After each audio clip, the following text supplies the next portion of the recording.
I am very tired today, and also in need of self-care, so to be honest, this video probably couldn't be coming at a more perfect time. Also, look at how cool the background looks. It's so pretty with the fairy lights, and I love that there's a little bit of reflection here. I spent so long reorganising it, so I hope you like it. I really, really like it. But anyways, let's talk about self-care for writers.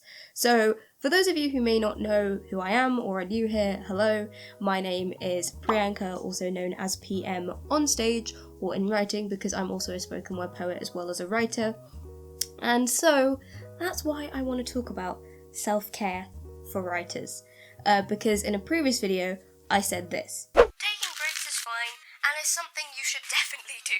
This is something that I want to go into in more detail in another video about self-care as a creative, so I won't elaborate on it too much, but essentially, no one talks about it. It's just not a topic that I've seen online. So basically, we're making it happen. Now, the reason I wanted to talk about it is because, like I said, you don't really see much about it, and the problem is that self-care for writers, or really any kind of creative, is that a lot of the self-care tools that people who might not write or people who might not use their creativity daily do is based around creativity or writing, like journaling, scrapbooking, reflective exercises, colouring, and if you've already been using that part of your brain for, I don't know, however many hours of however many days, you might feel kind of exhausted because you don't have the separation between your work and what you're writing, and then the self-care thing that you want to do after. And it's also important to look after yourself as a writer, because a lot of the times when we write, it comes from a place of emotion, right? It comes from our inner world that we use to sort of create characters, create poetry, and we always have to bring our emotions to the forefront to deliver a good performance or poem or piece of writing. And that's what another element of self-care is, right? Is looking inward. You know, we have to look at our emotions and try and understand them.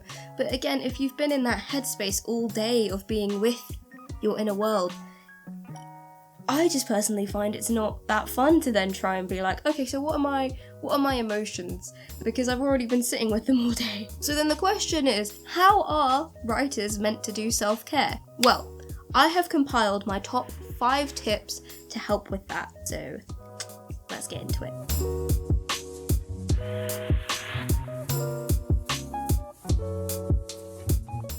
So recently I've been reading a lot of non-fiction and a lot of books about self-care, and this one has by far been the best. In her book, Susie Redding gives the analogy of self-care being like planting a seed.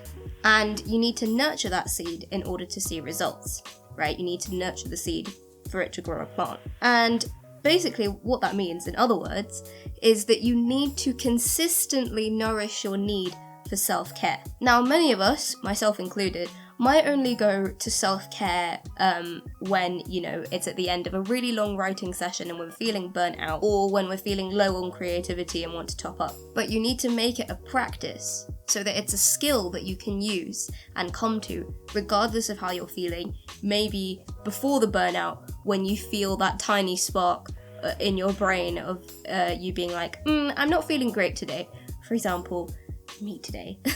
And the easiest way to do that every day is not necessarily sort of these big elaborate things that we are told self-care is, like, you know, having a bath, or I don't know, painting your nails, or, you know, doing a face mask, because yes, all that stuff's good and fine, but really self-care is about the mindset. And so the easiest way to do self-care every day, if you don't have like a chunk of time to put aside for a physical activity, is to focus on your mind and be mindful. For example, when I have written a really intense emotional scene in my novel and I sort of want to get out of the headspace of those characters and maybe do something else, I like to counteract it with a simple breathing exercise to just help me get back into my present surroundings. Or if you've written a particularly emotional poem or piece, you can always just try a simple child's pose to help ground you and help sort of, again, bring you back to your present surroundings.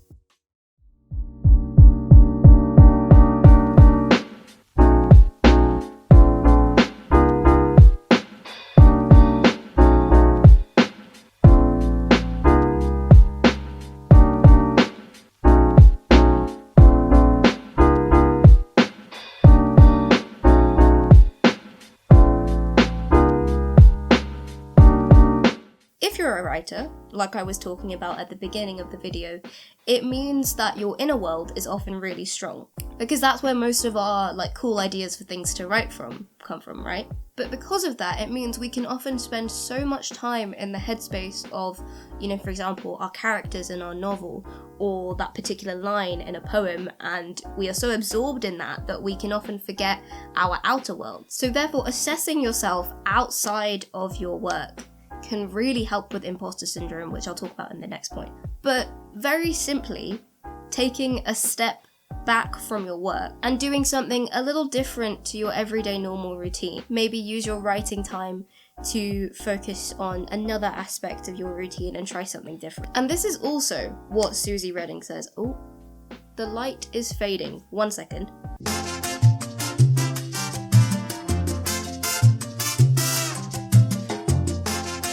Alright, well that's a bit better now, isn't it? You can see me. And this is also what Susie Redding talks about in her book about self-care.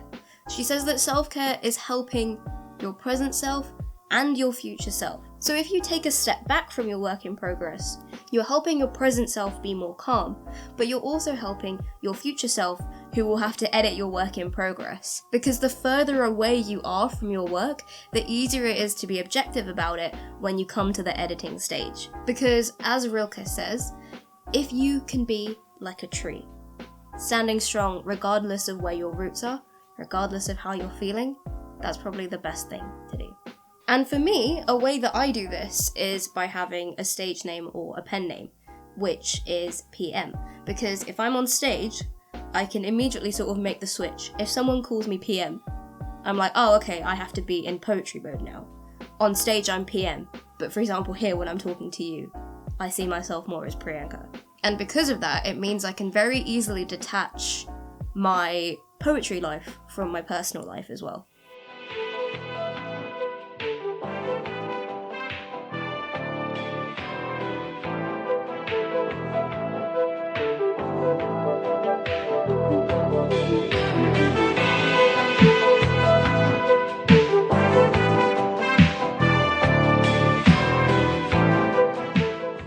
Now, this quote blew my mind, legit blew my mind when I read it, because it's basically another way of phrasing the sentiment that you are good enough and that you have all the tools inside you that you need already to accomplish XYZ. Imposter syndrome, or any kind of insecurity or self-doubt, arises from us thinking that there's something wrong with us, right? We need to do more. But it might just be that we're not looking at ourselves inwardly enough. Now, I know this contradicts what I literally just said, but when I say looking inwardly, I don't mean your inner world that you use for writing. That's separate. I'm talking about what's beyond that. Looking at yourself as you and not a writer.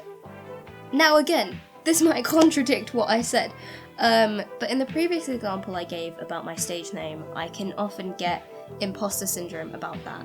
Sometimes I feel like I'm putting on a persona, or I'm a fraud, and I have these weird thoughts of people are gonna figure out that I'm not actually a poet and I'm just a random British Indian person trying to do things on stage and not fuck it up.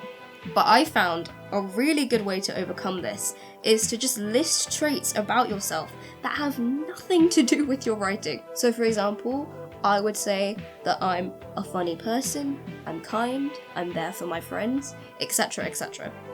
And then you can just try and bring that same sense of positivity when you're in a writing session. So for example, if you're writing a difficult poem or a difficult paragraph and you're like, oh, I'm a terrible writer, I can't do this, no one's going to read it, all that usual kind of writerly insecurity, you can then refer back to those positive traits in your head and say, actually, no, I'm a good person, I'm funny, I can write this funny chapter, I know I can. And just know in your heart that that is true, because I am sure your work is wonderful, I'm sure you are also a wonderful person, so please just, take these tips with you into the world however you want to, because I know as a writer it can often sometimes be really difficult to not doubt yourself and just spend more time thinking about your writing than actually writing. don't deny it, we all do it. So anyways, I really hope this helped you. And also there's an accompanying blog post for this video in the link below if you would like to read the quotes again, or just read it as a blog post, because I know writers like to read. Come on. So I hope you have a wonderful rest of your day, and I will see you in the next video. And I hope in the meantime you are looking after yourself, taking care of yourself, and writing all at the same time. Bye!